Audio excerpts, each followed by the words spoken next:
Sir கல்யாணம் கணவனும் மனைவியும் சந்தோஷமாக வாழ்கிறதுக்கு ஜாதக பொருத்தம் தேவையில்லை, மனப்பொருத்தம் தான் தேவை. மனம் நல்லா இருந்து 2 பேரும் ஒத்து போனால், 58 வயசு மனைவிக்கு 55 வயசு, 2 பேரும் ஒரு கல்யாணத்துக்கு போகிறாங்க. இவருடைய பாலிய சிநேகிதர் வர்றார், அவருக்கு 58 வயசு, அவர் மனைவிக்கு 55 வயசு. இது ஒரு ஜோடி, அது ஒரு ஜோடி. இவர் மனைவியை பார்க்குறார். இந்த பக்கம் இருக்கவர் அவர் மனைவி 55 வயசு, முடியெல்லாம் நரைச்சி போய் ஒரு மாதிரி தோலாப்பலான்னு இருக்குது. அந்த அம்மா 55 வயசு. எதிர்த்தாப்பில் அவர் சிநேகிதரோட மனைவிக்கு 55 வயசு தான், ஸ்லிம்மாக ட்ரிம்மாக இருக்காங்க. சேம் ஏஜ், ஸ்லிம்மாக சக்குன்னு இருக்காங்க. சில பேரோட உடல் வாகு இவர் மனசுக்குள்ளே ஓடுது.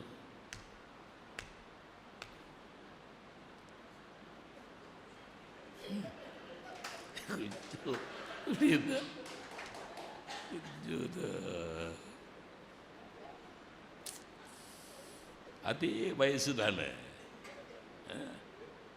இப்படி வாய்க்காமல் போச்சே நமக்கு.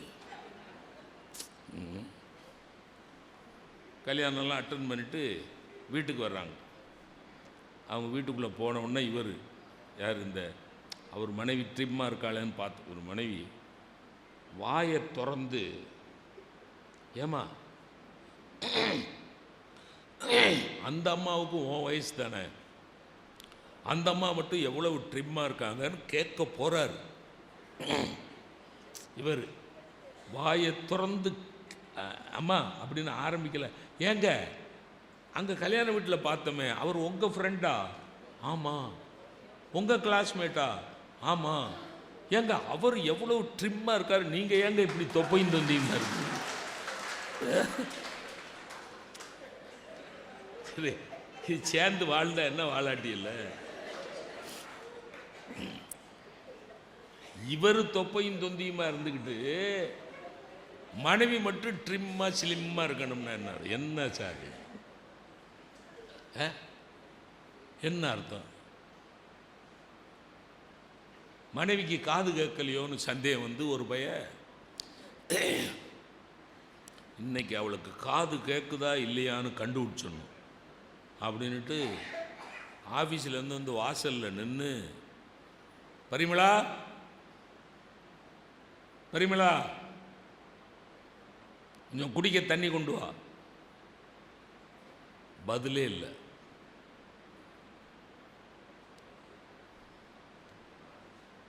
நடு ஹாலுக்கு வந்து, பரிமளா குரலை உயர்த்துரு, தண்ணி கொண்டா. No answer. 50% அவுட். கிச்சன் வாசல்ல போய், பரிமளா தண்ணி கொண்டு வா.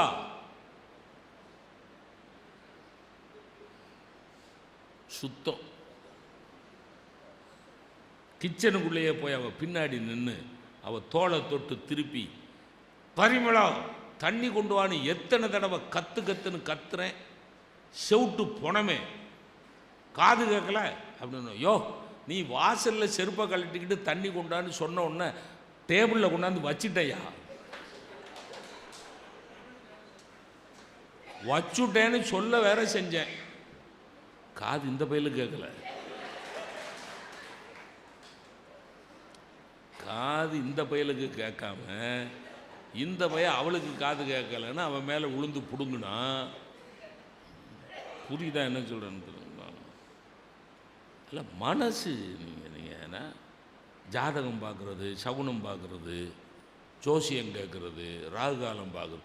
சார் ராகு காலத்தில் இன்டர்வியூ வந்தால் என்ன சார் செய்வீங்க? பிள்ளைய அனுப்புவீங்களா மாட்டிங்களா? ஸோ ஒரு நாள் 10 to 11 ராகு காலம். 10 to 11 தான் உங்கள் பையனுக்கு இன்டர்வியூ. மகனே நோ, அவன் போயா லூசுன்ட்டு போயிடுவான்.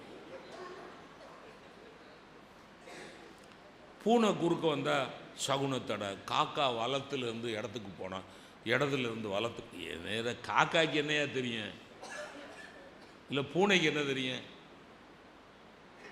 சொல்ற புரியுதா? என்ன சொல்கிறேன்னு புரியுதா? ஒரு வயசானவர் வெளியே வந்தார், பூனை குறுக்க போச்சு. பூனை குறுக்க போனோன்னு சகுனம் தடன்னு உள்ளே போயிட்டார். உள்ளே போய் ஏமா ஒரு சொம்பு தண்ணி கொண்டா. சனியம் பிடிச்ச பூனை. யார்? பூனை. என்ன சனியம் பிடிச்ச பூனை? பூனைக்கு என்னையா தெரியும் நீ வெளியே போகிறேன்னு? அது குறுக்க போச்சு.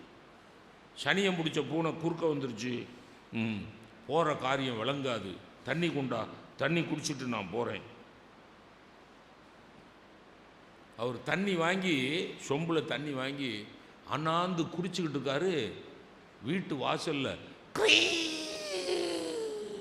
ஒரு சத்தம். ஒரு லாரி சடன் பிரேக் போட்டால் லாரியில் அடிபட்டு பூனை செத்து போச்சு. அப்படின்னா என்ன அர்த்தம்னா, கிழமை மூஞ்சியில் முழிச்சு பூனைக்கு தான் ஆகாமல் போயிடுச்சு. இவர் பூனை மூஞ்சியில் முழிச்சா கிழவனுக்கு ஆகலை. மூடத்தனம், முட்டாள்தனம். உங்கள் மனசு தைரியமாக இருந்தால், உங்கள் மனசு சுத்தமாக இருந்தால், உங்கள் மனசில் தெளிவு இருந்தால் போகிற காரியம் எல்லாமே நடக்கும் சார். இப்போ முந்தா நாள் எனக்கு திருச்சியில் கூட்டம், நேற்று இங்கே கூட்டம், இன்னைக்கு இங்கே கூட்டம். முந்தா நாள் காலையில் காரில் தென்காசியிலேருந்து திருச்சிக்கு கிளம்பையில் என் பொஞ்சாதி பேப்பரை கொண்டாந்து, தினமலர் பேப்பரை கொண்டாங்க, இன்னைக்கு போக வேண்டாங்க. ஏமா ஒரு புறப்புடையில் போக வேண்டான்னு டேட்டு கொடுத்தாச்சு, ஃப்ளெக்ஸ்லாம் வச்சுட்டாங்கம்மா. இல்லைங்க, அது பாருங்களேன், உங்கள் ராசிக்கு பாருங்களேன். யார்? என் ராசி கும்பராசி. உங்கள் ராசிக்கு நோய் நோக்காடுன்னு போட்டிருக்குங்க. நோய் நோக்காடு நொம்பலம். நோய் நோக்காடுன்னு போட்டிருக்குங்க, வேணாங்க அப்படிங்கிறா. கடுப்பில் பேப்பரை பளிச்சுன்னு பிடுங்கி, அவர் ராசி மீன ராசி, என் மனைவி ராசி மீன், அடுத்தடுத்த ராசி. மீன ராசிக்கு என்ன போட்டிருக்கான்னு பார்க்குறேன், குதூகலம் கொண்டாட்டம் கும்மாளம்னு போட்டிருக்கேன். அவன் நான் புருஷங்காரன் நோயில் கிடந்தா அவள் கும்மி அடிச்சுக்கிட்டு இருப்பாளா?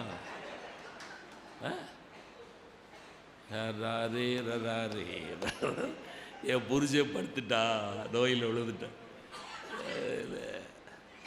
பேப்பரை காய்ச்சி விடம்மா, இதையெல்லாம் போட்டு நம்பிக்கிட்டு. ராசி சிம்ம ராசி பலன், இந்த வாரத்துக்கான பலன், பங்குனி மாதத்துக்கான பலன்.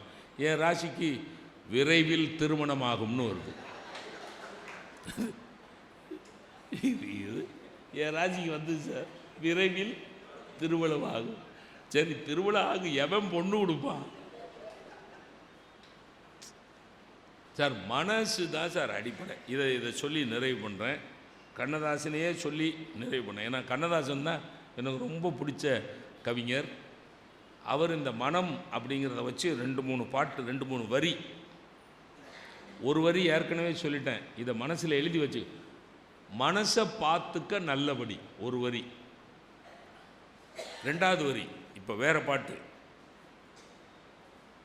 மனித ஜாதியில் துயரம் யாவையும் மனதினால் வந்த நோயடா. மனித ஜாதியில் துயரம் யாவையும், எல்லா துயரமும் எதனால் வந்தது? மனதினால் வந்த நோயடா. எல்லா தொந்தரவும் மனசினால் வர்றது தான். ஆமாம், என்னைய பார்த்து இப்படி கேட்டுட்டானே, என்னைய மதிக்காமல் போயிட்டானே, பத்திரிக்கை வச்சான் கல்யாணத்துக்கு, மக கல்யாணத்துக்கு வான்னு பத்திரிக்கை வச்சான், நம்ம கல்யாண வீட்டுக்குள்ளே போகிறோம், வாங்கன்னு வந்து கூப்பிடலையே. கல்யாண வீட்டில் 1000 ஜோலியில் இருப்பாங்க, உனக்கு தான் பத்திரிக்கை வச்சுட்டான்ல, மதித்து வந்துட்டேல, போய் மொய் செஞ்சுட்டு சாப்பிட்டு பிள்ளைகளை வாழ்த்திட்டு போக வேண்டியது தானே. என்னை வந்து வான்னு கூப்பிட்டானா, என்னை சாப்பிடுன்னு சொன்னானா. மனித ஜாதியில் துயரம் யாவையும் மனதினால் வந்த நோயடா. சரியா? நிறைவு. 2 மனசில் ஆயிட்டீங்களா? உலகம் 1000 சொல்லட்டுமே, உனக்கு நீதான் நீதிபதி, மனிதன் எதையோ பேசட்டுமே, மனசை பார்த்துக்க நல்லபடி, ஒரு வரி.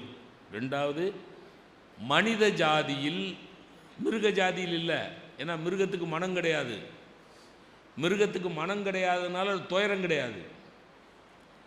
மிருகத்துக்கு மனம் கிடையாததுனால எது கிடையாது? துயரம் கிடையாது, துன்பம் கிடையாது. மனித ஜாதியில் துயரம் யாவையும் மனதினால் வந்த நோயடா. மூணாவது முக்கியமான வரி, மனம் இருந்தால் பறவை கூட்டில் மான்கள் வாழலாம். மனம் போல் வாழ்வு. மனம் இருந்தால் எதில்? பறவை கூட்டில் எது வாழலாம்? மான். ஒரு மானுன்னு கூட சொல்லலை, மான்கள் வாழலாம். பறவை இவ்வளோ சைஸுக்கு தான் இருக்கும், மான் இவ்வளோ சைஸுக்கு இருக்கும். அதில் ஒரு 5-6 மான், 5-6 பெரிய பெரிய கனமான மான் எதில் வாழலாம்? எதில் வாழலாம்? பறவை கூட்டில் வாழலாம். அப்படி வாழணும்னா எது வேணும்? மனம் இருந்தால் பறவை கூட்டில் மான்கள் வாழலாம். சார், பெரிய பங்களாவில் சந்தோஷமே இல்லாமல் இருக்கிறவங்க இருக்காங்க, ஆனால் ஒன்று குடித்தனத்தில் சந்தோஷமாக வாழ்கிறவங்களும் இருக்காங்களா இல்லையா? ஒரு சின்ன ஒரு ஹாலு, ஒரு கிச்சன், இவ்வளோதான் வீடு. 5000 ரூபா 4000 ரூபா வாடகை, ஒன்று குடித்தனம். ஒரே ஒரு அறை, அந்த அறையில் கணவன் மனைவி 2 பிள்ளைகள். சாப்பாடு, படுக்கை அறையெல்லாம் தனித்தனியாலாம் கிடையாது, சாப்பாட்டு அறை தனித்தனியாக கிடையாது, பூஜை அறை தனித்தனியாக கிடையாது. கணவன் மனைவி 4 பேர், ஒரு சின்ன ஹாலு, ஒரு கிச்சன், இவ்வளோ தான். டாய்லெட்டு வெளியே, கழிப்பறை வீட்டுக்கு வெளியே. அட்டாச்சு பாத்ரூம் கிடையாது அந்த வீட்டில். நம்ம வீட்டில் அட்டாச்சு பாத்ரூம் இருக்குது, கணவனும் மனைவியும் டிட்டாச்சாக இருக்காங்க. ஆனால் அந்த வீட்டில் அட்டாச்சு பாத்ரூம் இல்லை, ஆனால் கணவனும் மனைவியும் அட்டாச்சாக இருக்கிறாங்க. இப்போ யோசிச்சு பாருங்கள், BMW காரில் போகிறான், சந்தோஷமே இல்லாமல் போகிறான், உருன்னு போகிறான்.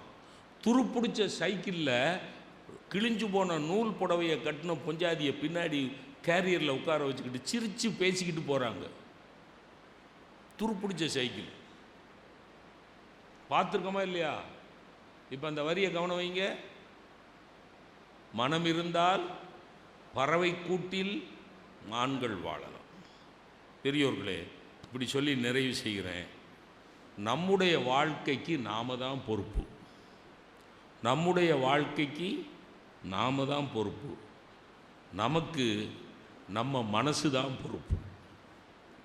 நம்முடைய வாழ்க்கைக்கு நாம தான் பொறுப்பு, நமக்கு நம்முடைய மனசு தான் பொறுப்பு. இந்த மனதை நல்லபடியாக வச்சுக்கிட்டோம்னா, தைரியமாக வச்சுக்கிட்டோம்னா, சுத்தமாக வச்சுக்கிட்டோம்னா, தளர்வறியாமல் சலிப்படையாமல் வச்சுக்கிட்டோம்னா, நாம் நினைக்கிற மாதிரி நம்ம வாழ்வு அமையும் என்பது தான் சத்தியம் என்று கூறி அருமையான வாய்ப்புக்கு நன்றி பாராட்டி விடைபெறுகிறேன். நன்றி, வணக்கம்.